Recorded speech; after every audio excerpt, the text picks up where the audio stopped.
गुरुजी राधे राधे जी। गुरुजी, जो अलग धर्म के लोग होते हैं वो बोलते हैं अगर भगवान होते हैं तब जो नारी की इज्जत लुटती है या गाय को मारते हैं तब भगवान क्यों नहीं आते? भगवान ने कुछ काम हमारे और आपके जिम्मे भी छोड़ा है। जब द्रौपदी की साड़ी उतारी गई उस समय भी तो भगवान थे। जी गुरुजी। द्रौपदी, लेकिन भगवान कुछ देर तक नहीं आए। मानो भगवान ये इंतजार करते रहे कि यहाँ जितने लोग बैठे हैं जी गुरुजी उनमें से कोई उठे और द्रौपदी की रक्षा करे। जी तो भगवान कुछ हम लोगों को जिम्मेदारी दे के भेजते हैं कि बेटा तुम अपने बच्चों को इतने बढ़िया संस्कार दो। हर माँ बाप अपने बच्चों को बढ़िया संस्कार देते तो कोई बेटा कोई बालक किसी नारी का अपमान करता ही क्यों, उसके साथ बलात्कार करता ही क्यों? हर बच्चा अच्छे संस्कारी हो। हाँ जी गुरुजी। तो कोई बलात्कारी होगा नहीं गुरुजी। तो माँ बाप की गलती है ना ये। जी गुरुजी। भगवान होते तो गौ हत्या क्यों होती, भगवान होते तो बलात्कार क्यों होते? क्यों? क्या इसके जिम्मेदार भगवान है? क्या वो माँ बाप जिम्मेदार नहीं है जो अपने बच्चे को सही वक्त पर सही संस्कार ना दे पाए? जी गुरुजी। क्या वो माँ बाप गौ हत्या की जिम्मेदार नहीं है जो माँ बाप अपने बच्चों को ये ना सिखा पाए कि बेटा कम से कम जीव हत्या, अपना स्वाद के लिए अपने पेट के लिए किसी की हत्या तो ना करो, खून तो ना बहाओ? क्या ये जिम्मेदारी भगवान ने थोड़ी कहा है कि तुम मारो काटो गलत काम करो? भगवान ने संसार में अच्छे काम करने भेजे थे। आपने गलत काम किए तो जब गलती आप करेंगे, पाप जब बढ़ता है तो भगवान अवतार लेते हैं, फिर तुम्हें पाप का दंड भी तो मिलता है, जो करता उसे मिलता भी है। भगवान होते तो ये क्यों होता? देखो भगवान थे तब भी तो सीता माँ का हरण हुआ। जी गुरुजी। राम तो थे तब ना सीता माँ का हरण हुआ, लेकिन अंत में रावण का सर्वनाश हुआ। भाई आप मनमानी कर लो, है ना। जैसे स्कूल में बच्चा एग्ज़ाम देने जाता है हाँ जी गुरुजी। तो वहाँ सारे मास्टर होते हैं, टीचर होते हैं। उन टीचरों की उपस्थिति में बच्चा वहाँ पे लिखता है। बच्चा सही लिख रहा है कि गलत लिख रहा है, टीचर वहाँ देख कर भी चुप रहते हैं। हाँ जी गुरुजी।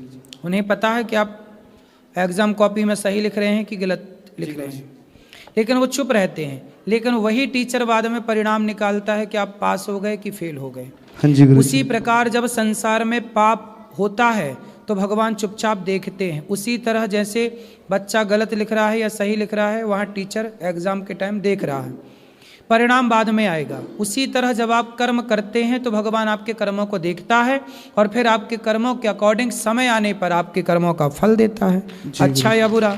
यही तो जीवन का सिद्धांत है। सब चीज़ भगवान नहीं, भगवान ने जीवन दिया है। जैसे माँ बाप ने आपको पढ़ा लिखा दिया, योग्य बना दिया, अब कमा के खाओ, हाँ जी गुरुजी। है ना। ऐसी भगवान ने आपको मानव जीवन दिया। अरे हम लोग हैं ना, हम लोग लड़े ना गाय के सम्मान के लिए। आज नेपाल है हमारे बगल में, हाँ जी गुरुजी। नेपाल में तो नहीं होती गौ हत्या। नेपाल में तो गाय को राज्य माता का दर्जा मिला हुआ है, राष्ट्र माता का, राष्ट्रीय पशु है गाय। हाँ जी गुरुजी। तो यदि वहाँ राष्ट्रीय पशु हो सकती है तो हमारे यहाँ क्यों नहीं हो सकता? तो हम लोगों की जिम्मेदारी यहाँ सरकार में बैठे हुए लोग हैं, जी गुरुजी। वो काम करें। वो नेता जो लाइसेंस बांट रहे हैं बूचड़ खानों के, वो बंद करें। आप लोग नेता चुनते हो, काय के लिए चुनते हो? कि समाज की सेवा करेंगे। जी गुरुजी। गाय को जब समाज सनातन माता कहता है, हम सब माता मानते हैं, तो हमारी आस्था को क्यों नहीं स्वीकार कर रही है सरकार? जिस गाय को हम माता मानते हैं उस गाय को क्यों लाइसेंस दे रही है बूचड़ खानों को? सरकार तो किसकी है अभी वर्तमान में? मुसलमानों की है कि हिंदुओं की है? हिंदुओं की। फिर तो जिम्मेदार कौन है गौ हत्या के? हिंदू। फिर इसलिए हम स्वयं जिम्मेदार हैं। हम खुद लाइसेंस बांट रहे हैं गौ हत्या के। आपने जिन नेताओं को चुना है उन्हीं नेताओं ने लाइसेंस बांटे। फिर अब दोष किसका है? इसलिए सब काम भगवान नहीं करते, भगवान अपनी शक्तियों से कई बार काम कराते हैं। जैसे गौरी गोपाल में कितनी सेवाएं हो रही हैं, ये हम थोड़ी कर रहे हैं, भगवान करा रहे हैं। तो भगवान ने हमें इस काम के लिए चुना है तो हम ये काम कर रहे हैं। अब जिसे भगवान ने प्रधानमंत्री बनाया उसको चुना है भगवान ने कि भाई तुम गौ हत्या बंद करो, वो ही ना करें तो कोई क्या करे? जी गुरुजी। राधे राधे गुरुजी। गुरुजी मेरा एक प्रश्न हो रहा है, अगर जो काम होता है सब भगवान की इच्छा से होता है? भगवान चोर चोरी कर रहा है तो भगवान थोड़ी कह रहे हैं कि तुम चोरी करो। कोई बलात्कार कर रहा है तो भगवान थोड़ी कह रहे हैं कि तुम बलात्कार करो, अपनी बुद्धि भी तो है। गुरुजी, हमें ये भी तो पता है कि क्या सही है क्या गलत है, उसके जिम्मेदार हम हैं, भगवान नहीं। गुरुजी आप कथा में कहते हो कि जो चोर चोरी करता है उसको भगवान दंड दिलाने के लिए कार्य करवा रहे हैं। वो बात मेरी समझने के लिए ना, वो इस लेवल का ज्ञान सबके पास नहीं है, इसलिए उस जी तरह गुरुजी। की बातें हम कहते हैं कथाओं में, उनके लिए कहते हैं जो उस लेवल के ज्ञानी हैं। जी गुरुजी। क्योंकि कुछ बातें समझने का स्तर होता है, जैसे 5वीं कक्षा के बच्चे का स्तर अलग है और 10वीं कक्षा के बच्चे का स्तर अलग है। अलग, बात वही है, लेकिन अभी पता नहीं वो किस स्तर से उस बात को समझेगा। इसलिए अभी आप इस स्तर से समझिए कि चोर को भगवान नहीं कह रहे हैं कि तुम चोरी करो, उस समय आप खुद जिम्मेदार हैं, विवेक है। लेकिन जब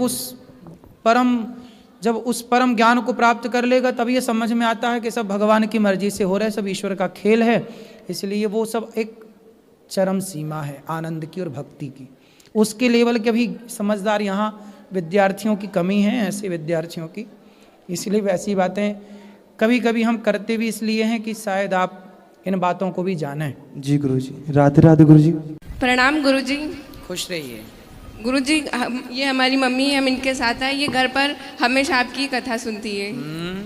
गुरुजी, हमारा प्रश्न ये है कि जब ये कथा सुनती है तो हमारी उम्र अभी पढ़ाई करने की है, तो हम आपकी कथा सुनती है तो हम इनको अक्सर बोलते हैं कि आवाज़ कम कर ली, हमको मतलब आपकी आवाज़ आती है, टीवी की आवाज़ आती है कई बार, तो हमको उससे होता है, तो क्या वो किसी का अनादर होता है क्या? नहीं, कथा चल रही है और बच्चे पढ़ रहे हैं तो स्वाभाविक है कि बच्चे पढ़ रहे हैं तो आवाज़ कम ही करनी चाहिए, बात ठीक है। यही सवाल था हमारा। थैंक यू गुरुजी। सही, आपको भी कथा सुनना चाहिए थोड़ी बहुत।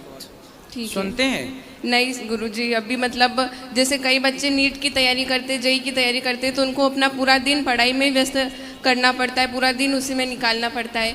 तो उसी प्रकार हम भी अभी जेईई की कर रहे हैं, तो लगभग उसमें मतलब कम से कम 16 से 15 घंटे तो पढ़ना ही पड़ता है, तो हमारा पूरा ध्यान उधर ही चला जाता है। अच्छा है, आप अच्छे हैं, पढ़ाई करते हैं, पर पढ़ाई के साथ साथ ना सत्संग करिए बेटा। थोड़ी सी कथा जरूर इसलिए सुनना चाहिए कि जैसे आप पढ़ाई करते हैं पर भूख लगती होगी तो खाने को टाइम निकालते हैं? हाँ गुरुजी, निकालते हैं। प्यास लगती है? हाँ, तो पानी की बोतल साथ में लिख के बैठते हैं। हाँ, जैसे पानी और भोजन शरीर की आवश्यकता है, उसी तरह जीवन की और आत्मा की जरूरत सत्संग है। आप अभी पढ़ रहे हैं, हाँ, पढ़ के जब आप तैयार हो जाएंगे, आपकी नौकरी भी लग जाएगी, आप सफल भी हो जाएंगे, फिर क्या होगा जानते हैं? फिर आपके जीवन में एक भटकाव आएगा। पता है, बहुत सारे IAS IPS बन के सिलेक्शन हो गया, नौकरी ज्वाइन कर ली, उसके बाद उन्होंने आत्महत्या कर ली। कई बार डॉक्टर का भी सुनने में आता है आजकल तो। क्यों? क्योंकि बेटा उनके जीवन में आर्थिक सफलताएं तो आ गई पर मानसिक सफलताएं नहीं आई।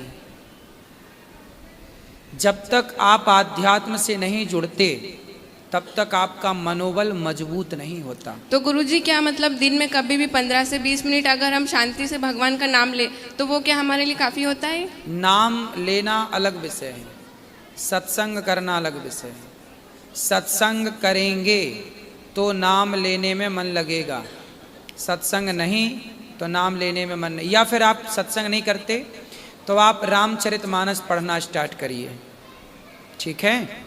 रामचरितमानस पढ़िए।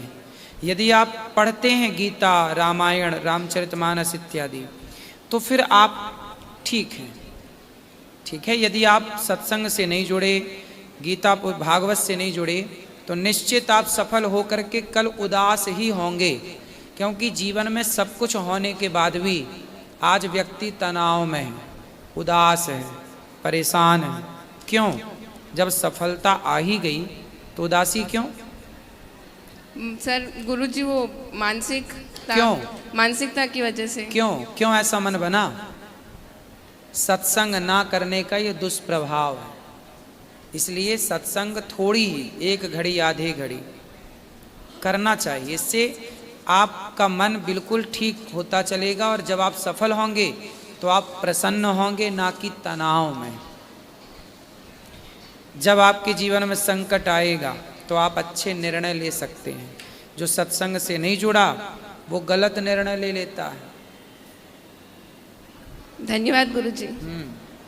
राधे गुरु जी। जी। इस दासी का आपके चरणों कोटि कोटि प्रणाम। गुरु जी मेरा सवाल है कि हर सांस में मतलब जैसे किसी से बात कर रहे हैं, खाना भी खा रहे हैं, तो हर सांस में भगवान का नाम कैसा हो, कैसे जपे मतलब? काम करते रहो, भगवान का नाम जपते रहो। हर सांस में नाम निकले मतलब मुंह से। अभ्यास से होगा, अभ्यास करेंगे तो हो जाएगा। और गुरुजी आपका बहुत बहुत धन्यवाद, आप हमारे जीवन में आए। मुझे पता ही नहीं था कि श्रीमन नारायण ही राम है, वो ही कृष्ण है, इसलिए आप जीवन में आए। हमें बहुत बहुत धन्यवाद गुरुजी आपका। खुश रहिए गुरुजी। राधे राधे गुरुजी। बस राधे राधे गुरुजी। गुरुजी एक शंका है आध्यात्मिक, प्रतिमा और मूर्ति में भेद क्या है? किसमें? प्रतिमा और मूर्ति। प्रतिमा और मूर्ति, प्रतिमा और मूर्ति क्या भेद है? देखो, मूर्ति और प्रतिमा में इतना अंतर है कि जो मूर्तिकार के घर होती है वो मूर्ति होती है। किसके घर? मूर्तिकार, जैसे मूर्तिकार नहीं बनाता, हाँ, जैसे जो मूर्ति बनाता है उसके घर आप जाते, भैया ये मूर्ति दे दो, तो उसके घर जो होती है वो क्या है? मूर्ति है। लेकिन वही मूर्ति जब आप श्रद्धा से लाते हैं और उसमें प्राण प्रतिष्ठा कराते हैं तो वही भगवान की दिव्य प्रतिमा, दिव्य स्वरूप, दिव्य झांकी बन करके तैयार हो जाती है। वही भगवान का वांगमय स्वरूप हो जाता है। ये महाराज जी नहीं है सही। तो भैया आप ही बता दो, हमें तो इतना ही पता है। आप बताओ महाराज जी, ब्यास गद्दी पे आप बैठे हो, मैं नहीं बैठा। अरे महाराज हमें तो जितना पता उतना हमने बता दिया, तो आगे का ज्ञान आप बता दो। सही बताओ, मेरा कहने का मतलब ये है, जैसे सुनो, एक चौपाई आती है महाराज जी, हाँ खम्मन खम्मन प्रतिमा काड़ी, हाँ कब आती है? जब राम जी का हाँ शादी होता है। हाँ। तो प्रतिमा किसे कहा है? मनुष्य द्वारा निर्मित, मनुष्य द्वारा निर्मित प्रतिमा है। और हम किसके द्वारा निर्मित हैं? ईश्वर के द्वारा। ठीक है, तो हमें मूर्ति, ठीक है। आप प्रतिमा को मूर्ति कह रहे हो। अच्छा हाँ, अच्छा है, ठीक है, आप ही गुरु बन जाओ फिर। नहीं, गुरु बनने वाली तो बात ही नहीं है महाराज जी। हमें चेला बना लो अपना। नहीं, आप व्यास गद्दी पे बैठे हो, आप गुरु हो, श्रेष्ठ हो आप। ना ना, जिसके पास आपके पास ज्ञान है आप श्रेष्ठ। मेरी नजरों में तो आप श्रेष्ठ हो सर अभी। ना प्रभु, हम तो देखो आपसे हार गए, अब तो आप श्रेष्ठ हैं। बात करने दो, बात करने दो। ये सब जान के देखो, भगवान में मेरा जितना बुद्धि है कि भगवान से प्रेम हो, ये इतने में कल्याण होगा। इस चक्रव्यूह में शब्द जाल के ना उलझो। शब्द जाल तो है ही नहीं है, ये तो प्रत्यक्ष प्रैक्टिकल है सर। ठीक है, और कुछ ज्ञान देना है? नहीं, आपसे लेना है, देना नहीं है। तो फिर हम जो 3 घंटे सुनाते हैं हमारे पास उतना ही ज्ञान, उससे ज्यादा है ही नहीं। अरे वो महाराज जी, आप पे तो भंडार है। तो जो दे रहे हैं फिर उसे ले लो, फिर काहे तर्क को तर्क कर रहे हो? तर्क तो सत्य मिलेगा जब ही तो लेंगे। ठीक, तो अब ये झूठ बोल रहे थे हम। हाँ? 3 घंटे हमने जो बोला सब झूठ बोला? नहीं, अभी की बता रहा हूँ मैं। अच्छा ठीक है, और कुछ ज्ञान है? आप बताओ महाराज जी, मैंने तो प्रश्न करता हूँ। तो हमने तो बोल दिया, उत्तर दे दिया। प्रतिमा मूर्ति में भेद खत्म। हाँ, उतना ही हमें पता है, आगे तो आपको पता ही है। जब पता ही है तो पूछना क्यों है? अरे आपके मुख से जानना चाहते हैं। नहीं प्रभु, आपसे कैसे जीतेंगे हम? अरे नहीं, जीतने हारने वाली बात ही नहीं है स्वामी जी।